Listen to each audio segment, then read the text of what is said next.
Chipola Regional Minister, Dr. Leta, Dr. Archibald Leta. Ya bavado miado ho na zadudu. Au miabo fo wezo he. Na makenya miabo katakla awon DCO MCO ho la miado ma.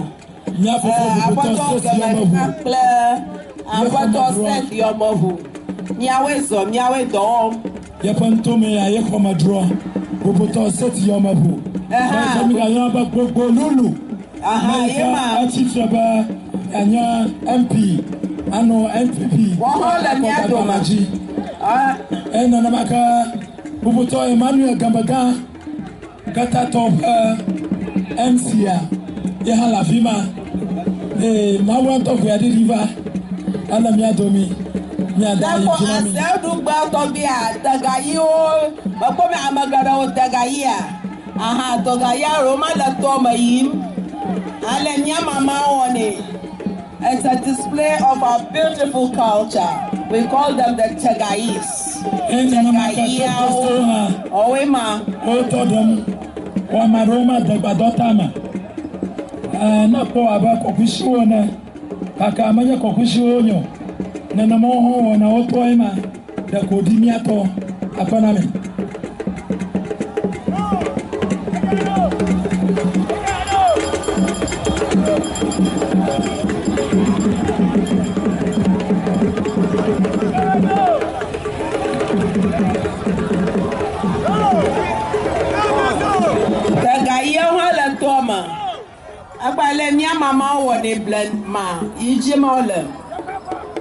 The ladies inside are depicting our culture the way our grandmothers did it in the past. That's exactly what they are doing. Helping us to remember our past and to go back to it. Just like I saw the two young ladies of our rural bank, their ball branch yesterday in their cultural attire. Oh no, but the guy you mama heard the daughter. Hey, yeah, where's on them now? Yeah, goes on a professor. Nah, Jane, no book watching man. And this is over. I may have been no. I may have gonna. And this is over. Madame Dog. Yeah, a dona amount. Professor Nana Jane Ogwajiman, never ways or he.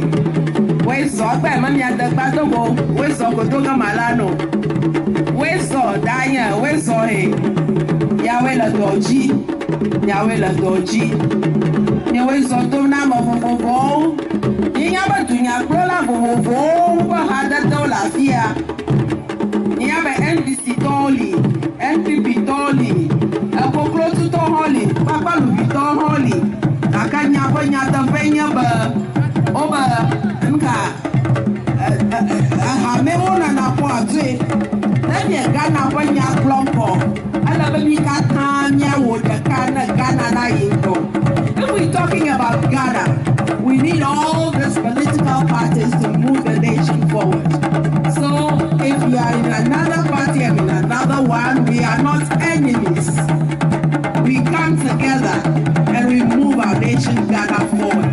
Nana mola bonona nyema. Akba. So Dodashi. Uguato Koshaga. Alanya Domi. Alaba Azawema. Okata Koma Domi Fiam. Oha Aleo Wananyema. Ya Akron Auto. Ya Akapno. Ofa. Moi tu toda pamo yo ha ni be mi confiant ni da kono ko he e ma jijio na de shima na la fi na wo obo Kukudana, Amayokata, Blomapako, Robbery. Not sure. Okay.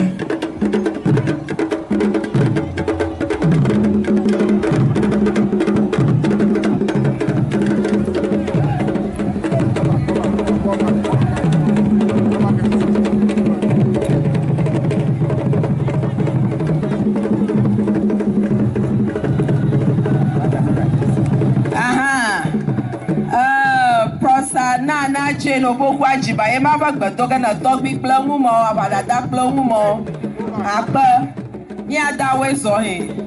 Ayo, Naga Potomada, Oguasi and C4 cloth, or Malatoma, of Wapo, Appa, Magigio, near Zoda Gada Wanauji, aha, Ogua.